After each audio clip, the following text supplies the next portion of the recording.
Nay, Tay, sandali lang po. May ibubunyag ako na baka ikagulat ninyo. Bago nyo isubo ang susunod ninyong healthy meal, itigil nyo muna. Dahil baka ang inaakala ninyong pampalakas ay unti-unti palang sumisira sa inyong bato o kidney. Alam nyo ba, marami sa ating mga senior, kahit maingat sa pagkain, biglang tumataas ang creatinine. At kapag hindi naagapan, nauuwi sa dialysis. Bakit nangyayari ito? Dahil may mga silent killers na nakatago sa ating paboritong gulay, prutas, at inumin. Mga sangkap gaya ng oxalates, sodium, at phosphorus. Akala natin simpleng nutrients lang. Pero kapag sobra, para silang bigat na isinampay sa ating kidney na hirap nang magsala ng toxin. Isipin nyo ang kidney, parang washing machine. Kapag konti lang ang dumi, kaya pa niyang linisin.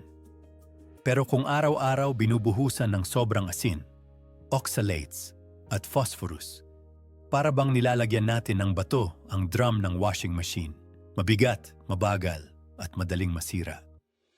Pero huwag kayong mangamba dahil hindi lang babala ang dala ko. Sa video na ito, ituturo ko rin ang 3 kidney saviors.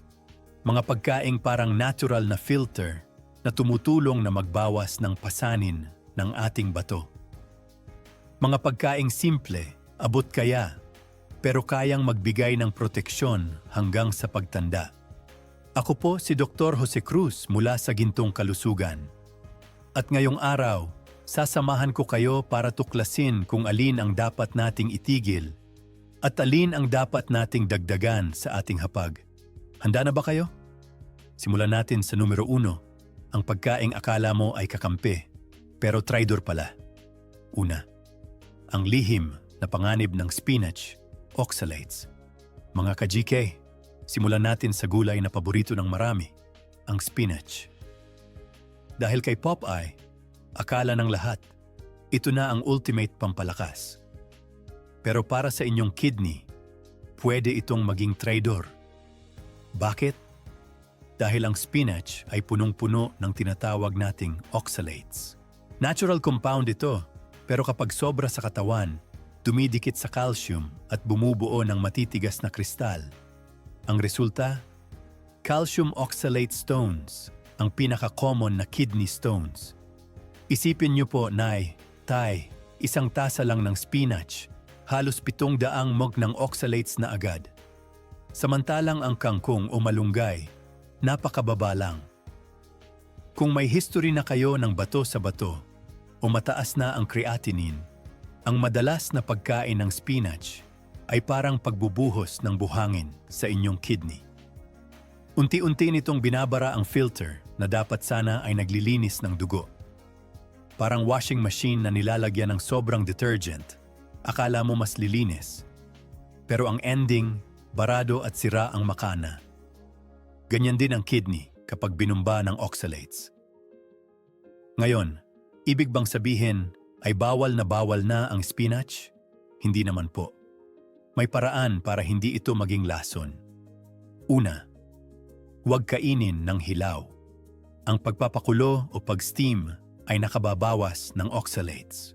Pangalawa, isabay sa calcium-rich food gaya ng kaunting keso o gatas. Dahil sa tiyan pa lang, magsasama na ang oxalate at calcium at hindi na sila makakarating sa kidney para bumuo ng bato.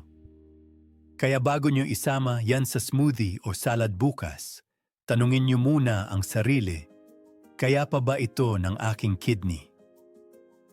Dahil tandaan, ang healthy sa iba pwedeng maging delikado sa inyo. At kung gusto nyo pa rin kumain ng spinach, gawin itong paminsan-minsan lang, hindi araw-araw. Mas ligtas kung papalitan ng kangkong, malunggay, o iba pang gulay na mas mababa ang oxalates. Mga ka-GK, ito ang unang kidney killer na dapat bantayan. Ngayon, dako na tayo sa pangalawang pagkain na akala natin ay simpleng pampalasa lang, pero kapag sumobra, pwede ring maging mabigat na pasanin para sa ating bato. Pangalawa, ang tinatawag kong liquid stones, iced tea at soft drinks. Nay, Tay, Pagkatapos ng mainit na tanghalian, ano po ang madalas nating panulak? Malamig na iced tea o kaya soft drinks, di ba? Akala natin, dahil tea ang pangalan, nakakatulong ito sa digestion. Pero ang hindi alam ng marami ay ito ang isa sa pinakamabilis na paraan para magkaroon ng kidney stones. Bakit? Dahil ang mga madidilim na soft drinks at karamihan sa instant iced tea ay punong-puno ng phosphoric acid. Ang acid na ito ay parang magnet sa inyong ihi. Pinagsasama-sama ang mga dumi para bumuo ng bato. At hindi lang yan. Mataas din ang asukal nito, lalo na yung high fructose corn syrup. Ano ang epekto ng fructose? Pinapataas nito ang uric acid sa dugo. Kapag mataas ang uric acid, hindi lang rayuma ang kalaban ninyo. Nagiging acidic din ang inyong ihi. At kapag acidic ang ihi, para itong perfect playground ng kidney stones. Sa madaling salita, Nay-tay, ang pag-inom ng iced tea at soft drinks araw-araw ay parang pag-iimbita ng bato sa loob ng inyong katawan. Isipin niyo po, ang kidney ay parang maliit na filter ng tubig. Kung tubig lang ang dumadaan, malinis at maayos ang daloy. Pero kung araw-araw ay soft drinks at iced tea, para kayong nagbubuhos ng asido at buhangin sa filter. Ano ang mangyayari? Mababara, masisira, at mapipilitan kayong magpa-dialysis. Kaya ang payo ko, kung nauuhaw, huwag pong sa iced tea dumiretso. Tubig na may kaunting piga ng lemon o kaya sariwang buko juice ang piliin ninyo. Ang lemon ay may citrate. Ito ang natural na kaaway ng kidney stones. Pinipigilan nito ang pagbuo ng mga bato. Ang buko juice naman, bukod sa masarap, ay natural na pampalamig at nakakatulong pa sa hydration ng kidney. Kung talagang gusto nyo ng lasa, gumawa ng sariling herbal tea na walang dagdag na asukal, mas ligtas, mas masustansya, at hindi traidor sa inyong bato. Mga ka-GK, tandaan, ang kidney ay parang tahimik na manggagawa sa loob ng katawan. Hindi ito nagrereklamo, pero kapag napuno na ng pasanin, bigla na lang bibigay. Kaya kung gusto nyo itong tumagal hanggang sa pagtanda, piliin ang inumin na tunay na kakampi. Ngayon, dako na tayo sa ikatlong kidney killer, isang pagkain na halos araw-araw nasa hapag, pero kapag sumobra, pwede ring maging mabigat na pasanin para sa inyong bato. Pangatlo, ang maalat na traidor, instant noodles at canned goods. Nay-tay, ito pa ang isa. Alam ko pong ito ang pinakamadaling iulam kapag nagmamadali, ang instant noodles at canned goods. Pero ito po ang tinatawag kong maalat na traidor. Kahit hindi nyo malasahan na sobrang alat, ang isang pakete ng noodles ay minsan lumalagpas na sa daily sodium limit ng isang tao. Ano ang epekto kapag sobra ang sodium o asin? Hinihila nito ang tubig sa inyong dugo. Ang resulta, high blood pressure. At tandaan, ang inyong kidney ay parang salaan na gawa sa napakaliit na ugat. Kapag laging mataas ang pressure ng dugo na dumadaan dito, para itong salaan na binubuhusan ng malakas na hose. Unti-unting nasisira ang mga butas. Kapag sira na ang salaan, doon na tumataas ang creatinine at nauuwi sa CKD o chronic kidney disease. Isipin niyo po, ang kidney ay parang maliit na gripo na nagkokontrol ng tubig sa katawan. Kung palaging binobomba ng sobrang alat, para itong gripo na kinakalawang at bumibigay. At kapag bumigay na, hindi na basta-basta maibabalik. Kaya sa susunod na mamamalengke kayo, basahin ang label. Hanapin ang low sodium o mas mabuti. Piliin na lang ang sariwang isda, gulay at prutas. Mas tipid po ang sariwang pagkain kaysa sa gagastusin nyo sa gamot at ospital sa huli. Nay-tay, alam ko po ang iniisip nyo ngayon. Doc, parang lahat na lang yata ng masarap ay bawal. Ano na lang po ang kakainin namin? Huwag po kayong mag-alala. Hindi ko kayo iiwan sa takot. Kung mayroon tayong mga kidney killers, mayroon din tayong tinatawag na mga kidney saviors. Ito ang mga pagkaing hindi lang ligtas, kundi aktibong tumutulong para linisin at protektahan ang inyong mga bato mula sa dumi at pamamaga. Handa na ba kayong palitan ang lason ng tunay na gamot mula sa kalikasan? Simulan natin sa ating numero 1 kidney sweeper, ang gulay na magsisilbing walis sa inyong mga ugat. Mga ka-GK, kung binalaan ko kayo sa spinach dahil sa oxalates, heto naman ang dapat niyong isama sa inyong basket. Unang kidney savior, red bell pepper. Bakit po ito paborito ng mga kidney doctors? Dahil ito ay napakababa sa potassium, pero napakataas sa vitamin A, C, at B6. Para sa mga may problema sa bato, ang sobrang potassium ay parang bigat na hindi na kayang salain ng kidney. Kaya ang red bell pepper, safe na safe, kasi hindi nito binibigatan ang inyong bato. Bukod pa diyan, ang red bell pepper ay mayaman sa lycopene, isang antioxidant na parang bodyguard ng inyong kidney. Pinipigilan nito ang pamamaga o inflammation na siyang kalaban ng mga ugat sa loob ng bato. Isipin niyo po, Naitay, kung ang kidney ay parang maliit na lungsod, ang lycopene ay parang mga pulis na nagbabantay laban sa mga pasaway na toxin. At hindi lang po ito tungkol sa kalusugan, kulay at sarap din ang dala ng bell pepper. Kapag isinama niyo ito sa ginisang gulay, adobo, o kahit simpleng omelette, nagdadagdag ito ng tamis at linamnam nang hindi nahihirapan ang kidney sa pag-filter ng potassium. Kung ikukumpara sa ibang gulay na mataas ang potassium, gaya ng kamatis o patatas, ang bell pepper ay parang magaan na kaibigan na laging handang tumulong. Hindi ito traidor, kundi tunay na kakampi. Kaya kung mamimili kayo sa palengke o grocery, huwag kalimutan ang bell pepper. Isang simpleng gulay na hindi lang pampakulay ng ulam, kundi kidney sweeper na tumutulong na maglinis ng inyong mga ugat at protektahan ang bato laban sa dumi at pamamaga. Mga ka-GK, tandaan, hindi lahat ng gulay ay pantay-pantay para sa kidney. Ang tamang pagpili ay pwedeng magbigay ng dagdag na taon ng lakas at sigla. Kaya simula ngayon, gawing regular na bisita sa inyong hapag ang red bell pepper. Ngayon, dako na tayo sa pangalawang kidney savior. Isang pampalasa na hindi lang pampasarap ng ulam, kundi natural na panglinis din ng inyong bato. Pangalawa, ang ating pambansang panggisa, ang bawang. Naitay, alam niyo ba na ang bawang ay parang natural filter ng ating katawan? Imbes na gumamit ng maraming asin o sodium na pwedeng magpataas ng presyon, bawang po ang gamitin niyo bilang pampalasa. Hindi lang ito pampasarap ng ulam, kundi tunay na kakampi ng inyong kidney. Bakit? Ang bawang ay may alisin, isang compound na tumutulong na magpababa ng blood pressure at kolesterol. Tandaan, kapag kontrolado ang presyon, hindi na pupuwersa ang maliliit na ugat sa kidney.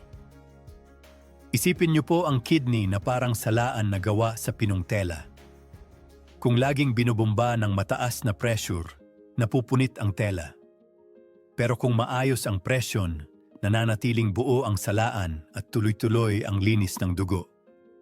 Bukod pa diyan, ang bawang ay may natural na anti-inflammatory at antibacterial properties. Para itong janitor na hindi lang naglilinis, kundi nagtataboy din ng mga mikrobyo at dumi na pwedeng magdulot ng infection. Kaya sa bawat piraso ng bawang na isinasama niyo sa inyong adobo, sinigang o ginisa, para kayong naglalagay ng maliit na sundalo na nagbabantay sa inyong kidney. At kung iniisip niyo na baka hindi masarap ang ulam kapag bawang lang ang pampalasa, subukan niyo muna. Ang aroma ng bawang kapag piniprito ay sapat na para magpasarap ng kahit simpleng gulay. Mas ligtas pa kaysa sa dagdag na asin o betsin. Mga ka-GK, tandaan, Ang simpleng sangkap na ito ay pwedeng magbigay ng malaking ginhawa sa inyong filter. Hindi ito mahal, hindi ito bihira, at halos araw-araw ay nasa kusina na natin. Kaya bakit hindi natin gawing pangunahing pampalasa ang bawang at hayaan itong maging natural filter na magpoprotekta sa ating bato? Ngayon, dako na tayo sa ikatlong kidney savior, isang gulay na hindi lang pampalakas ng kidney, kundi natural ding panglinis ng ating katawan. At ang panghuli, ang cauliflower. Tay, kung kayo po ay pinagbabawalan na sa maraming kanin o patatas dahil sa taas ng phosphorus at potassium, heto ang sagot. Cauliflower. Pwede nyo itong gawing cauliflower rice o isahog sa ulam at hindi nyo mararamdaman na kayo ay deprived. Bakit ito espesyal? Dahil bukod sa mababa ang phosphorus, punong-puno rin ito ng fiber at vitamin C. Ang fiber ay parang walis tingting sa loob ng ating bituka. Tinutulungan nitong mailabas ang toxins sa natural na paraan. Samantalang ang vitamin C naman ay parang shield na nagpoprotekta laban sa pamamaga at infection. Isipin niyo po, kung ang kidney ay parang maliit na washing machine, ang cauliflower ay parang mild detergent na tumutulong na maglinis nang hindi binibigatan ang makana. Hindi ito traidor, kundi tunay na kakampi. At kung sawa na kayo sa kanin, subukan nyo ang cauliflower rice. Kapag ginisa o niluto ng tama, halos hindi nyo mararamdaman ang pagkakaiba. Mas magaan sa tiyan, mas magaan din sa bato. Pwede rin itong gawing sahog sa sopas, ginisa, o kahit simpleng steamed side dish. Bukod pa dyan, ang cauliflower ay may mga phytochemical na tumutulong sa detoxification ng katawan. Para itong scrubbing brush na dahan-dahang naglilinis ng inyong sistema nang hindi nagbibigay ng extra load sa inyong kidney. Mga ka-GK, tandaan, hindi lahat ng pamalit ay mahirap tanggapin. Minsan, ang simpleng gulay gaya ng cauliflower ay pwedeng magbigay ng bagong lasa, bagong sigla, at dagdag proteksyon sa inyong bato. Kaya kung gusto nyo ng tunay na kidney hydrator, isama nyo ang cauliflower sa inyong hapag. Isang gulay na hindi lang pampabusog, kundi tunay na tagapagtanggol ng inyong kalusugan. At diyan nagtatapos ang ating tatlong kidney saviors. Mga simpleng pagkain na abot kamay, pero kayang magbigay ng dagdag na lakas at proteksyon sa inyong bato. Tandaan, ang tamang kaalaman at tamang pagpili ng pagkain ay pwedeng magligtas sa inyo mula sa dialysis at Ang sakit. pamamaga ng sinus ay Kaya makati piliin natin at ang isang kape, delikadong sakit. iwasan ang traidor at alagaan ang ating bato hanggang sa pagtanda. Mga kapamilya, ang ating mga bato o kidney ay parang tahimik na manggagawa. Hindi ito nagrereklamo, hindi humihingi ng dagdag sweldo. Pero kapag napuno na ng pasanin, bigla na lang bibigay.